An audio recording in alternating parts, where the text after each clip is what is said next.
কার্বোকার্বন স্টেবিলিটির উপরে ভিডিওটা গত সপ্তাহতেই আপলোড করার কথা ছিল, কিন্তু সামহাও আমি পেরে উঠিনি।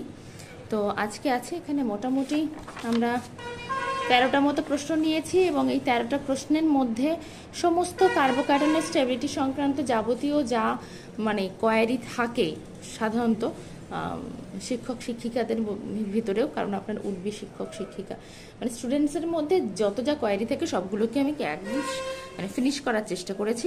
আপনারা প্রথম থেকে শেষ পর্যন্ত দেখতে থাকুন, আশা করি আর কোথাও কোনো সমস্যা থাকবে না। আমরা একেবারে প্রথম প্রশ্নটাতে চলে যাব। এই ধরনের প্রশ্নগুলো কিভাবে সলভ করতে হয় প্রথমে দেখে নিতে হবে। এই যে প্রথম কম্পাউন্ডটা নেওয়া হয়েছে এর এই কার্বনটা কোন হাইব্রিডাইজেশনে রয়েছে। অবশ্যই কিন্তু আমি যদি এটা ছাড়িয়ে ছাড়িয়ে লিখি CH আর একটা H রয়েছে, এখানে একটা H আর এখানে একটা প্লাস, সুতরাং 1 2 3 আর এখানে একটা প্লাস রয়েছে মানে এখানেও একটা